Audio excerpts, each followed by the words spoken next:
Ya Allah, kita ini berada di alam keberapa sekarang, Pak? Kenapa kita harus meyakini adanya hari akhirat? Kita ini sekarang berada di alam yang ketiga. Alam pertama disebut dengan alamul arwah. Jadi semua bapak ini, ibu, pada saat itu sudah muslim. Ditanya oleh Allah, alastu birabbikum? Bukankah aku Tuhan kalian? Semua dari kita pada saat di alam arwah itu mengatakan, qalu bala syahidna. Ya, kami mengakui engkau adalah Tuhan kami. Selesai, kemudian masuk ke alam kedua disebut dengan alam apa, Pak? Alam kandungan, luar biasa ini. Alam rahim berapa bulan tuh? 9 bulan. Nggak lama, 9 bulan borosot lah mencek orang Sunda gitu. Keluar. Nah, setelah keluar baru ke alam ketiga disebut dengan alamud dunia. Nggak lama juga, ma baina sittina ila sab'in, ya antara 60 sampai 70 tahun lah kira-kira. Umat Rasulullah dikasih umur segitu. Jadi siap-siap Bapak yang sekarang usianya sudah 59 tahun, lebih 11 bulan, lebih 29 hari. Kalau nggak pulang dari sini besok. Mudah-mudahan husnul khotimah semua, Pak ya. Mudah-mudahan selamat semua ya Allah. Pendek-pendek.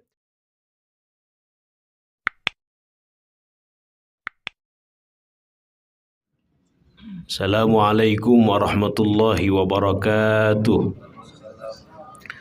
Alhamdulillahi rabbil alamin. Wabihi nasta'inu ala umurid dunya waddin. Wassalatu wassalamu ala ashrafil anbiya'i wal mursalin. Sayyidina wa maulana Muhammadin wa ala alihi wa sahbihi ajma'in.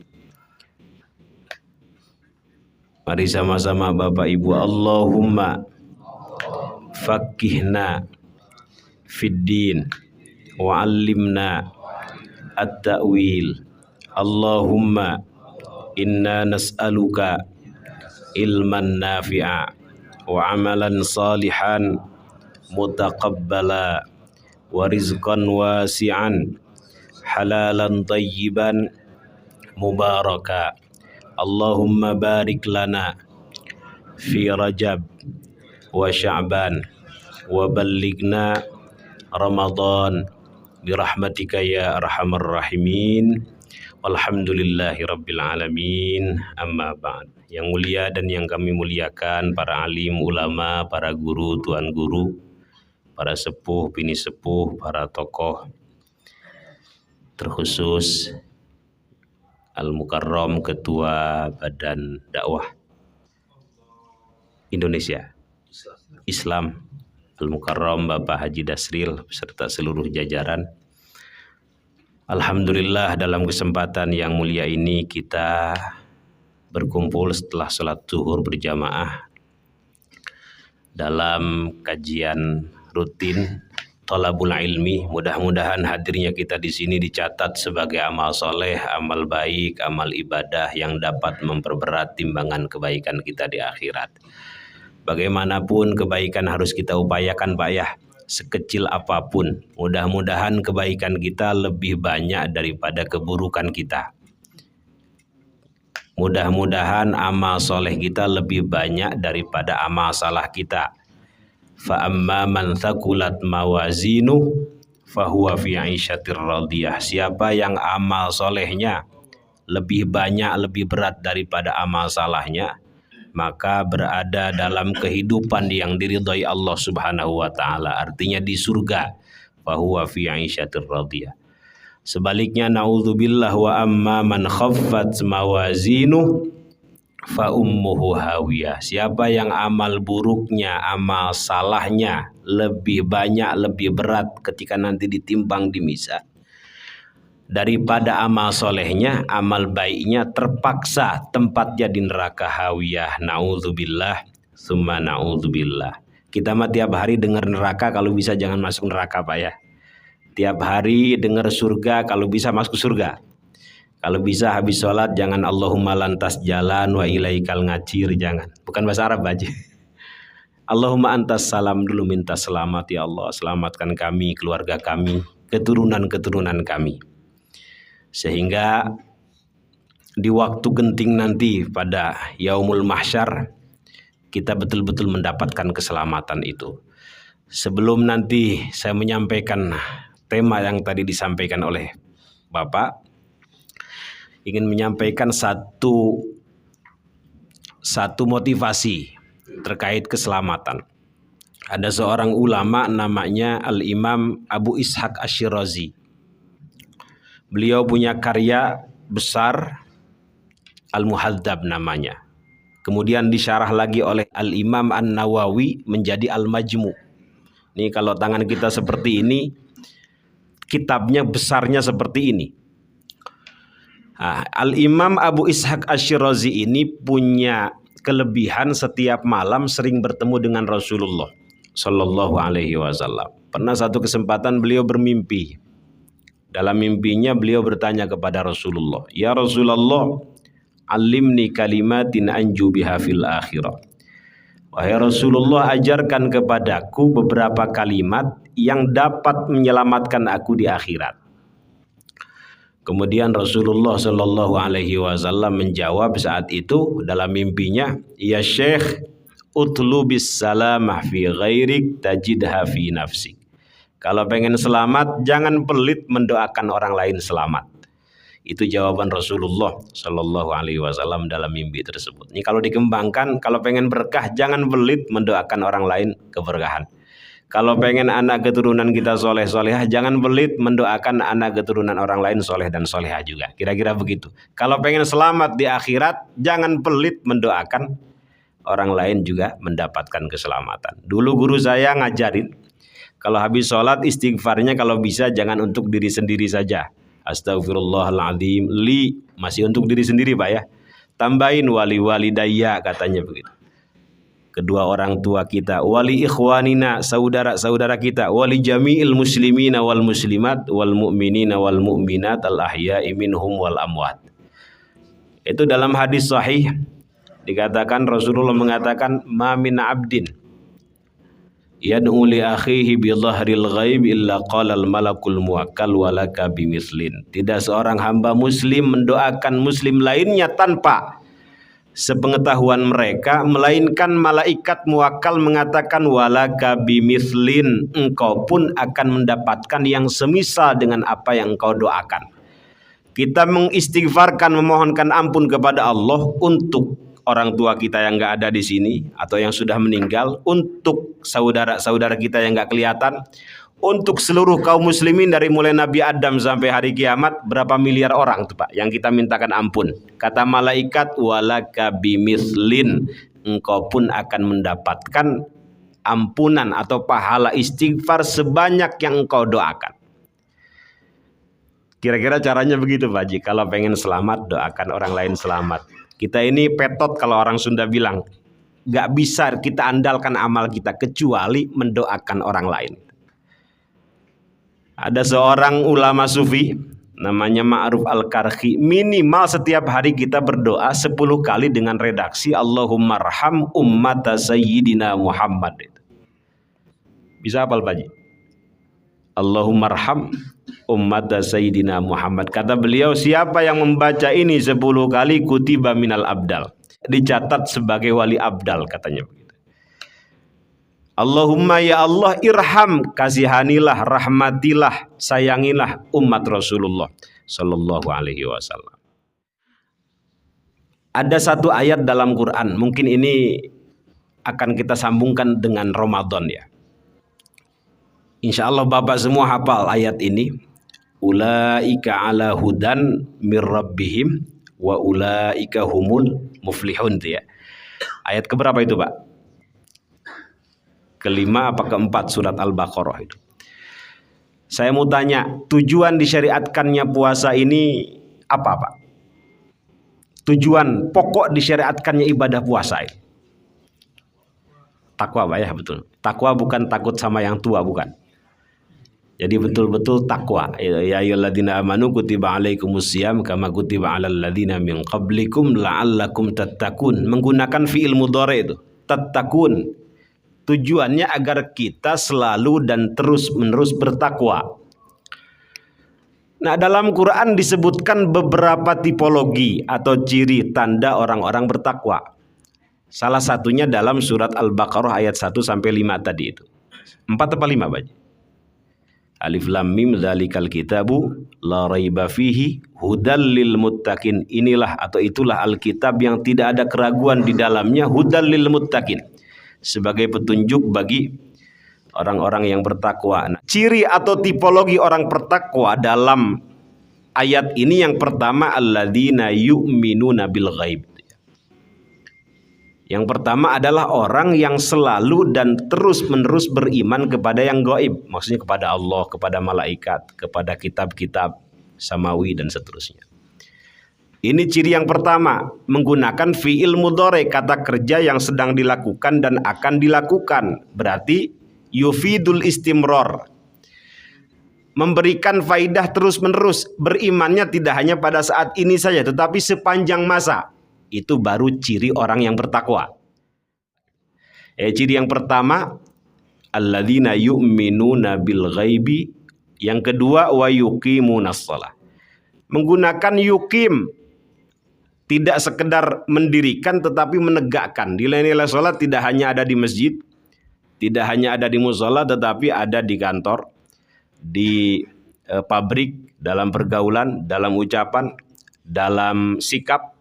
Itu ada orang sholat 5 waktu jalan tetapi maksiat juga jalan, itu belum iqamah as-shalah, gitu.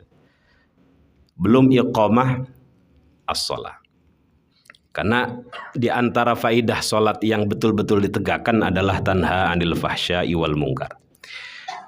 Kemudian yang ketiga, ciri daripada orang-orang yang bertakwa adalah wa mimma razaqnahum yunfikun, dan menginfakkan sebagian, bukan semuanya, sebagian rizki yang kami berikan kepada mereka, kata Allah. Ada yang bertanya, mal farku, apa perbedaan antara infak dengan sedekah itu? Kalau kita lihat dalam literatur itu, biasanya Allah kalau menggunakan redaksi infak itu berkaitan dengan materi, dengan emas, perak, duit gitu kalau sekarang, fulus, nukud. Tapi kalau sodakoh tidak hanya materi, semua kebaikan bisa dikatakan sodakoh. Seperti dalam hadis tabassumuka fi wajhi akhika sodakoh, itu ya. Senyummu terhadap saudaramu adalah bagian daripada sedekah. Dalam hadis orang-orang miskin, sahabat miskin itu bertanya, itu orang-orang kaya itu pulang dalam keadaan membawa pahala yang begitu banyak. Yusallun kama nusalli, mereka sholat, kami juga sholat. Yasumun kama nasum, mereka puasa, kami juga puasa. Tetapi yatasaddaquna bi fuduli amwalihim, mereka bisa bersedekah dengan kelebihan harta yang mereka punya, tetapi kami nggak punya sama sekali.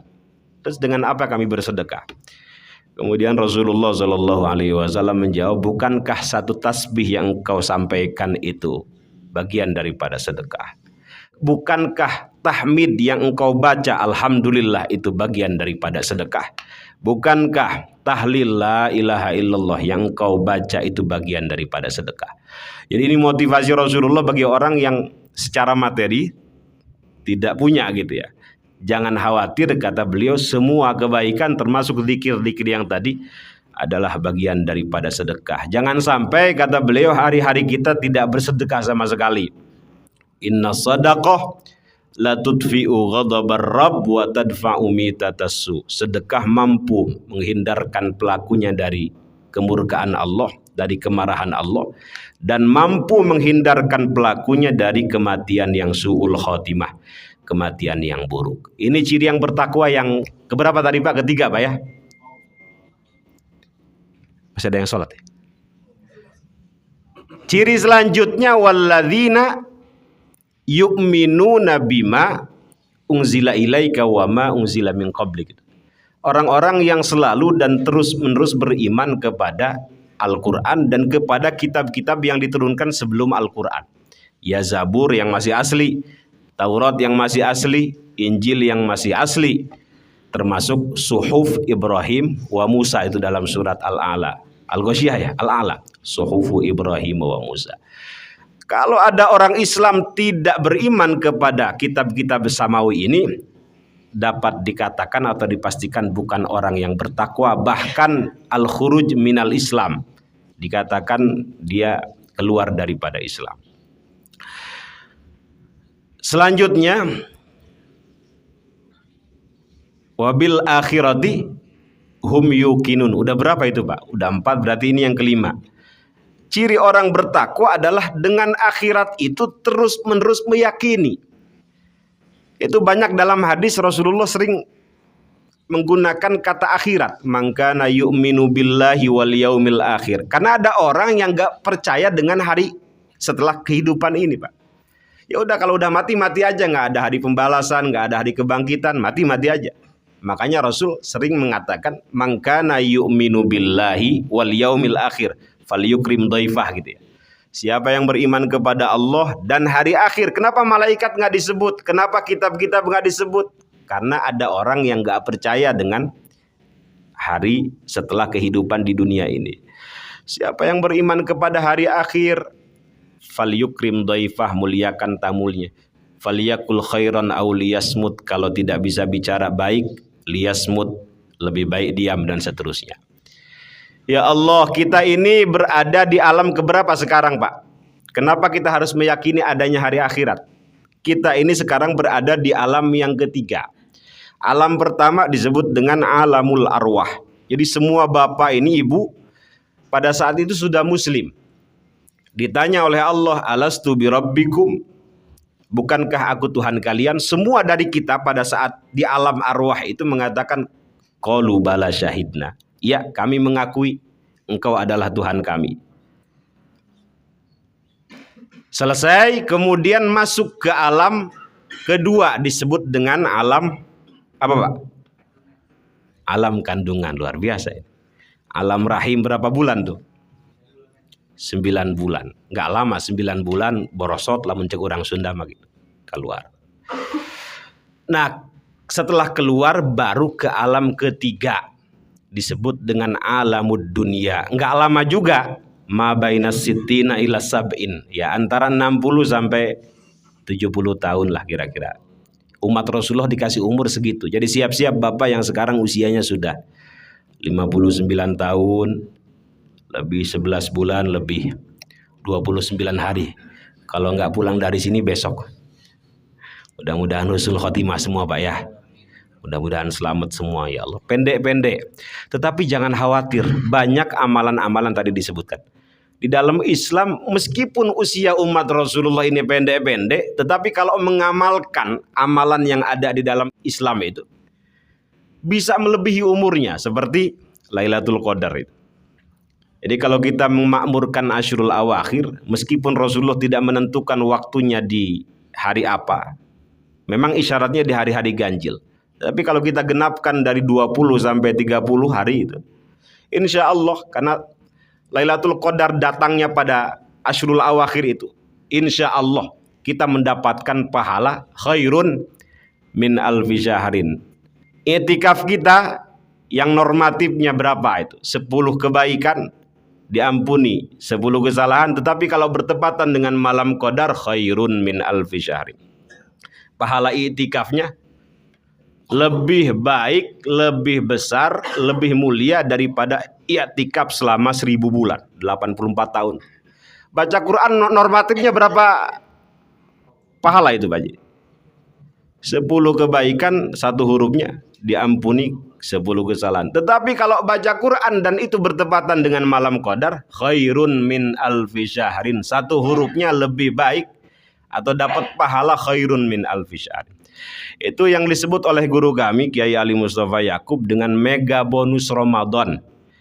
Kadang kita semangat di awal, tetapi di akhir loyo, itu yang kurang tepat. Rasulullah Shallallahu Alaihi Wasallam itu di 20 pertama biasa aja ibadahnya, tetapi ketika memasuki 10 terakhir Ramadan, tancap gas. Digambarkan oleh Sayyidah Aisyah, idza dakhala al-ashrul awakhir syadda mi'zarahu. Kalau masuk 10 terakhir bulan Ramadan, mengencangkan sarungnya, tanda bahwa beliau tidak melakukan hubungan suami istri. Ya puasa dulu, i'tikaf di masjid. Wa ahya lailahu, menghidupkan malam-malamnya, wa aiqadha ahlahu, dan membangunkan seluruh keluarganya. Yang istihadhah sekalipun dibangunkan. Dulu digambarkan itu dalam hadis, mereka membawa baskom. Dulu belum ada softtek, belum ada pembalut, pakainya apa? Sarung, bukan sarung, kain. Kemudian mereka yang istihadhah ini duduk di atas baskom seperti ayam bertelur. Yang istihadhah Pak ya, kalau yang haid nggak diperintahkan oleh Rasulullah. Kenapa sampai segitunya? Satu, ingin mendapatkan mega bonus Ramadan Lailatul Qadar. Yang semua ibadah kalau bertepatan dengan turunnya malam Qadar itu semuanya dilipat gandakan, khairun min alfi syahrin. Sedekah 1000 khairun min alfi, apalagi 1.000.000 Pak Haji ya. Sedekah 10 juta khairun min alfi syahrin. Mudah-mudahan di masjid-masjid, alhamdulillah kami ini dengan Pak Kiai Ali Mustafa Yakub terus mengiklankan. Di Istiqlal sudah ada Asyrul Awakhir, di Sunda Kelapa sudah ada Asyrul Awakhir dengan imam yang hafidz 30 juz, kemudian bangun jam 2 jamaah masyarakat itu. Salat witir 11 rakaat dengan bacaan Al-Qur'an 1 juz di 10 terakhir itu.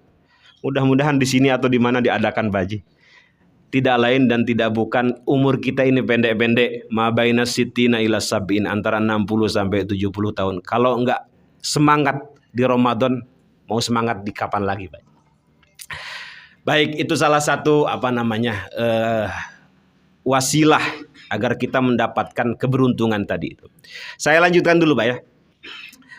Umumnya umat Rasulullah ini umurnya ma baina sittina ila sab'in, antara 60 sampai 70. Jarang yang lebih dari itu. Karena itu yang kita takutkan itu bukan kematian, tetapi kehidupan setelah kematian. Apakah bekal kita cukup atau tidak? Sahabat mulia Sayyiduna Abu Hurairah radhiyallahu an, sahabat paling banyak meriwayatkan hadis, lebih dari 5.000 hadis.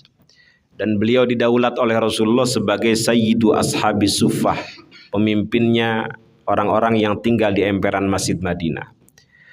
Itu ketika mau meninggal, udah terasa, ada isyarat, sampai mukanya lebam. Kenapa dipukulin? Enggak, saya ini takut. Bukan takut mati, tetapi takut kehidupan setelah kematian. Apakah bekal saya cukup atau tidak? Itu kaliber Sayyiduna Abu Hurairah yang setiap hari jamaahnya dengan Rasulullah, ngaji dengan Rasulullah, mau mati aja takut gitu. Apalagi dengan kita, ya Allah. Mudah-mudahan hadirnya di sini, semangatnya kita ibadah, qiyamul lail, sedekah dan semuanya bisa memperbanyak bekal kita setelah kehidupan kita di dunia ini.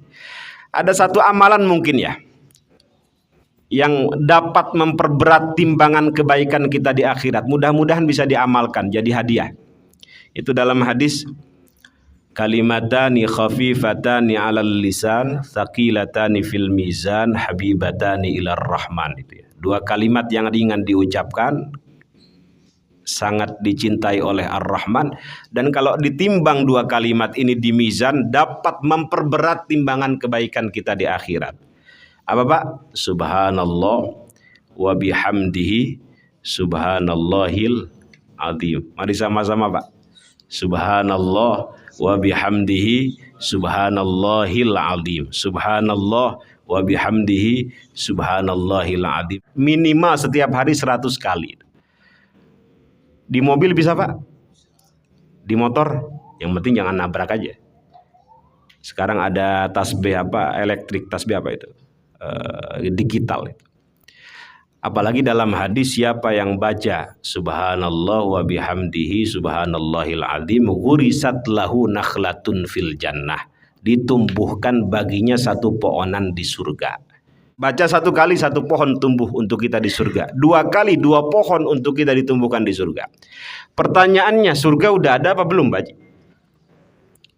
Belum. Tahu dari mana? Surga udah ada apa belum? Sudah tahu dari mana? Belum mati, Baji. Informasi dari mana? Surga sudah ada apa belum? Belum. Surga sudah ada, tetapi belum sempurna.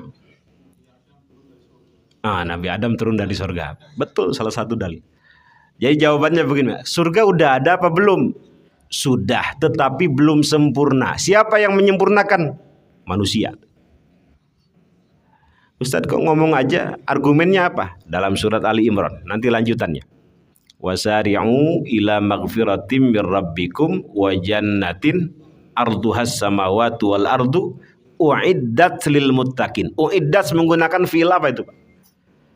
Fi'il madhi majhul.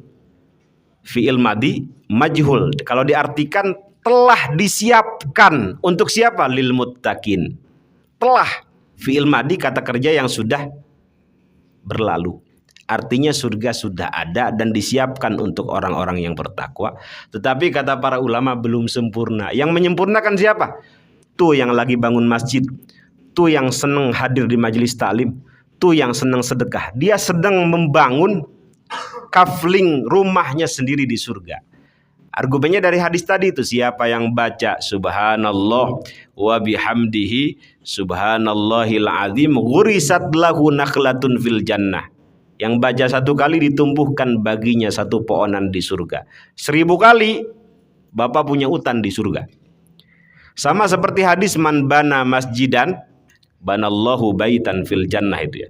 Siapa yang membangun masjid, Allah bangunkan satu istana di surga. 2 masjid, 2 istana di surga. 3 masjid, 3 istana di surga. 1000 masjid, Bapak punya 1000 istana di surga, punya kontrakan. Surga sudah ada tapi belum sempurna. Neraka pun sudah ada, cuma belum sempurna. Siapa yang menyempurnakan? Tuh yang joget-joget, tuh yang mengumbar aurat dengan bangganya, tuh yang mempertontonkan auratnya di depan yang bukan mahramnya dan seterusnya. Mereka sesungguhnya sedang membangun kafling rumahnya sendiri di neraka. Naudzubillah, summa naudzubillah. Masuk setelah alamud dunya, alamul barzah yang keempat. Ma maknal barzah? Ada yang nanya. Apa arti barzah? Barzah itu artinya pembatas, dinding antara alam dunia dengan alam akhirah. Alam akhirah. Nah, kita nggak tahu di alam barzah ini berapa ribu tahun lagi, berapa juta tahun lagi sampai hari kiamat tuh, Pak. Maka Abu Hurairah tadi itu sampai nangis karena takut apakah bekal saya setelah kehidupan di dunia ini cukup apa tidak sampai hari kiamat. Apalagi dalam hadis tanda orang selamat di akhirat, di alam barzah selamat. Jadi kalau di alam barzah sering digebukin malaikat, tanda celaka di akhirat itu. Mudah-mudahan Pak ya, minimal melakukan 3 amal. Sedekah jariyah, kemudian ilmu yang dimanfaatkan, dan punya anak yang soleh dan solihah. Itu yang menjadikan pahala orang tua terus mengalir meskipun sudah berkalang tanah, sudah meninggal dunia. Udah jam 1 aja nih Pak Haji. Ini saya nggak biasa ngomong cepet ini, cuma karena kejar waktu aja. Ya. Kemudian masuk ke alam terakhir disebut dengan alamul akhirah. Dimulai dengan yaumul ba'ats, hari di mana kita dibangkitkan. Dalam hadis digambarkan kita dibangkitkan dari brutu kita, Pak. Itu diteliti ternyata brutu kita ini dipukul, dihancurkan, gak hancur sama sekali. Salah satu kelebihan brutu itu. Nah, nanti dibangkitkan dalam keadaan tidak menggunakan pakaian sama sekali, tanpa menggunakan alas kaki sama sekali. Itu sampai Sayyidah Aisyah saat itu sudah jadi istri Nabi. Nanya, ya Rasul, apakah pada saat itu orang-orang saling memandang? Kan telanjang semua tuh Pak ya, ketika yaumul ba'ats itu. Boro-boro saling memandang Pak. Ngelihat gentingnya yaumul mahsyar saja orang sudah ngeri. Digambarkan dalam hadis matahari di atas kepalanya. Kalau yang banyak dosa apa? Menenggelamkan badannya. Itu di yaumul mahsyar kita digiring. Makanya kalau yang pernah haji ada wukuf, kira-kira yaumul mahsyar tuh padang luas begitu, yang berwarna putih. Kalau banyak dosanya ya begitu. Tapi ada 7 golongan yang akan dilindungi dalam hadis Pak ya. Sab'atun yudhilluhumullah fi dhillihi yauma la dhilla illa dhilluh. Yang pertama imamul adil, imam yang adil. Kedua rajulun qalbuhu mu'allakun bil masajid, orang yang hatinya selalu terpaut dengan masjid. Pikirannya masjid, gimana caranya nih masjid makmur seperti Pak Haji ini, insya Allah. Yang ketiga syabun nasya'a fi ibadatillah, seorang anak yang sedari muda tumbuh dalam ibadah kepada Allah. Gak perlu syafaat yang begini Pak, sudah langsung dilindungi oleh Allah pada saat itu. Kemudian yang keempat, orang yang bersedekah tangan kanannya dengan tangan kanannya, tangan kirinya nggak tahu. Maksudnya bersedekah dengan ikhlas. Yang kelima, seseorang yang digoda oleh seorang perempuan, dzatu mansibin wa jamalin, punya kedudukan, punya paras cantik, udah masuk hotel nih kira-kira, sudah mau melakukan zina, dia mengatakan inni akhafullah. Gak mempan yang digoda ini. Yang begini akan mendapatkan perlindungan langsung dari Allah Subhanahu wa ta'ala. Nggak jadi melakukan dosa besar. Yang keberapa Pak? Kelima apa keenam? Sekarang yang keenam. Orang yang berzikir. Orang yang berzikir pada malam hari kemudian menetes dari matanya air mata. Saking takutnya akan azab Allah Subhanahu wa ta'ala. Itu air mata termahal yang nanti akan dibalas oleh Allah di akhirat. Tapi bukan air mata karena disorot media, karena disorot TV One, iNews TV dan lain sebagainya. Dalam keadaan sendiri, istri kita pun nggak tahu, suami kita pun nggak tahu. Betul-betul tadarru, betul-betul takut kepada Allah Subhanahu wa ta'ala. Mudah-mudahan kita ada di antara golongan-golongan ini Pak ya. Yang ketujuh Pak Haji saya lupa. Ada 7 golongan itu. Insya Allah bisa dibaca. Nanti semua manusia dari Nabi Adam sampai kiamat berbondong-bondong datang kepada Nabi Adam, minta syafaat, genting Pak saat itu. Minta syafaat, jangan datang ke saya pernah melanggar perintah Allah dalam hadis sahih. Saya pernah melanggar perintah Allah makan buah. Orang bilang buah khuldi. Jangan datang ke saya malu ngasih syafaat. Datang aja ke cucu saya, Nuh tuh. Semua datang berbondong-bondong kepada Nabi Nuh. Jangan datang ke saya itu pernah minta umat saya diazab segera. Itu bedanya Nabi Muhammad dengan Nabi Nuh. Nabi Nuh itu minta umatnya diazab. Kemudian turun banjir bandang. Jangan datang ke saya, datang aja ke cucu saya Ibrahim. Datang semuanya kepada Nabi Ibrahim. Jangan datang ke saya. Saya pernah bohong 3 kali. Sebenarnya bukan bohong, tapi tauriah namanya. Pernah bohong 3 kali, saya malu ngasih syafaat. Pertama, dalam Al-Quran beliau pernah bohong itu diajak untuk menyembah berhala. Ayo kita menyembah berhala. Enggak, lagi sakit, inni sakim, padahal lagi sehat. Itu bohong pertama. Kedua, beliau pernah menghancurkan berhala yang disembah oleh orang-orang kafir, termasuk paman beliau Azar. Ini pasti kerjaannya Ibrahim, dihancurkan, disisakan paling besar. Dikejar Nabi Ibrahim, ini kamu ya? Kamu yang menghancurkan Tuhan-Tuhan kami, berhala-berhala kami. Bukan, kata Nabi Ibrahim. Padahal beliau, tanya aja sama yang paling besar. Itu bohong yang keberapa Pak? Padahal beliau yang menghancurkan tuh. Bohong yang ketiga, beliau pernah mengatakan kepada istrinya, hadhihi ukhti, ini saudari perempuan saya, padahal istrinya. Ceritanya dulu di Mesir ada raja jelalatan. Kalau ngelihat istri orang tuh main ambil aja. Nah kebetulan gak ada saat itu yang paling cantik kecuali Sayyidah Saroh, istri Nabi Ibrahim radhiyallahu anha. Ada kunjungan ke Mesir karena dakwah beliau di Mesir saat itu. Ketemu raja ini siapa?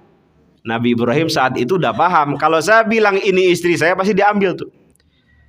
Tapi beliau mengatakan hadhihi ukhti, ini saudari perempuan saya. Maksudnya saudari dalam Islam. Gara-gara itu, padahal bukan bohong Pak ya, itu dalam bahasa balaghah disebut tauriyah. Gara-gara itu beliau merasa malu memberikan syafaat di padang mahsyar nanti itu. Kata beliau, datang aja ke cucu saya. Akhirnya semua berbondong-bondong menghadap Rasulullah Sallallahu Alaihi Wasallam. Dari mulai Nabi Adam sampai hari kiamat. Kata Allah saat itu Rasulullah sedang sujud. Ya Muhammad, irfa' ra'sak. Angkat kepalamu. Ishfa' tu syaffa'. Berikan syafaat kepada orang yang memang berhak mendapatkan syafaat, tusyaffa, maka dia akan diberikan syafaat. Akhirnya beliau saat itu membuka keran syafaat, memberikan syafaat orang-orang yang punya dosa, semua yang punya kesalahan. Kemudian memberikan kesempatan kepada para nabi, memberikan syafaat kepada umat-umatnya, kepada hufadzul Quran, para penghafal Quran, memberikan syafaat kepada orang-orang soleh, para ulama.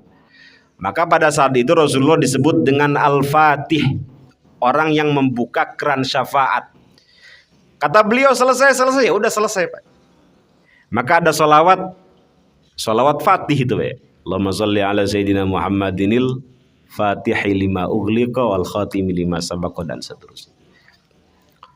Penting kita selalu dekat dengan Rasulullah Shallallahu Alaihi Wasallam karena satu-satunya pada saat itu yang menolong saat genting adalah Rasulullah Shallallahu Alaihi Wasallam. Minimal sehari 300 kali Pak Haji sholawat. Atau Pak Haji berapa kali tiap hari sholawatnya? Minimal dalam sholat. Pelit banget. Itu dalam hadis inna aulan nasi bi yaumal qiyamah aktsaruhum alayya salatan. Orang paling mulia, paling istimewa, paling agung pada hari kiamat adalah orang yang paling banyak bersolawat kepadaku. Saya pernah nanya sama guru, mohon maaf, dianggap banyak bersolawat kepada Nabi itu minimal sehari berapa kali? Kata beliau minimal 300 kali biar kita tidak dianggap pelit oleh Rasulullah Shallallahu Alaihi Wasallam. Berapa Pak? 300 kali minimal tuh. Ya, kita mengamalkan sholawat tidak semata-mata untuk hajat dunia, tetapi ingin berakrab-akraban dengan Rasulullah Shallallahu Alaihi Wasallam. Mudah-mudahan di akhirat nanti kita dikenal oleh beliau. Oh ini Pak ini, diselamatkan oleh beliau. Kira-kira begitu. Terus setelah itu, setelah padang mahsyar selesai, masuk ke yaumul hisab. Kita diberikan dihitung amal-amal kita, kemudian diberikan kitab catatan, Iqra kitabak, kata Allah, baca kitab atau catatan amalmu, nggak selembar dua lembar tetapi sejauh mata memandang. Setelah itu baru ditimbang di mizan, apakah kebaikan kita lebih banyak daripada keburukan kita. Mudah-mudahan kebaikan kita lebih banyak daripada keburukan kita. Kalau lebih banyak, fahuwa fi 'aisyatir radiyah, maka dia berada dalam kehidupan yang diridhai Allah Subhanahu wa taala, artinya di surga. Setelah itu melewati sirat, baru deh apakah masuk ke surga atau masuk ke dalam neraka itu. Jadi perjalanan setelah kehidupan di dunia ini masih panjang, Pak. Itu yang saya maksud wabil akhirati hum yukinun. Jadi terus-menerus meyakini akan adanya hari akhirat. Kalau dia meyakini, pasti akan memikirkan bagaimana dia punya bekal banyak setelah kehidupan di dunianya. Nah, baru terusan ayatnya terakhir itu ulaika ala hudan mir rabbihim wa ulaika humul muflihun. Mereka yang ciri-ciri orang bertakwa, mereka berada dalam hidayah Allah, petunjuk Allah, wa ulaika humul muflihun, dan mereka orang-orang yang beruntung. Kita selesai Idul Fitri sering mengatakan minal aidin wal faizin. Ma makna faizin? Apa arti faizin? Faizin itu artinya surga. Faizin secara bahasa beruntung. Wa udkhilal jannata faqad faz. Maksudnya beruntung di sini adalah surga. Jadi kalau tadi dikatakan temanya memperoleh keberuntungan, kita berharap memperoleh surganya Allah Subhanahu wa taala. Mudah-mudahan Bapak Ibu sekalian diberikan kesehatan lahir batin, panjang umur dalam ketaatan, rezeki berkah, anak soleh dan solihah, masuk Ramadan bisa menjalankan dengan semaksimal mungkin, mulai dari puasanya, qiyamul lailnya, sholat tarawihnya, kemudian baca Qur'annya, karena Ramadan ini syahrul Qur'an. Imam Syafi'i masuk Ramadan hatam Qur'an 60 kali. Sesibuk apa beliau? Hatam Qur'an berapa Pak? 60 kali, sehari 2 kali dalam sholat beliau, Imam Syafi'i. Tapi di luar bulan Ramadan 1 kali hatam. Banyak ulama yang meninggalkan hal-hal yang tidak penting kecuali fokus di bulan itu adalah membaca Quran. Bapak silahkan kerja, tapi di waktu-waktu senggang baca Quran. Mudah-mudahan sampai Asyrul Awakhir semakin tancap gas dan kita mendapatkan piala takwa, piala tatakun yang diharapkan dari tujuan pokok disyariatkannya ibadah puasa. Mudah-mudahan semuanya husnul khotimah. Al-Fatihah.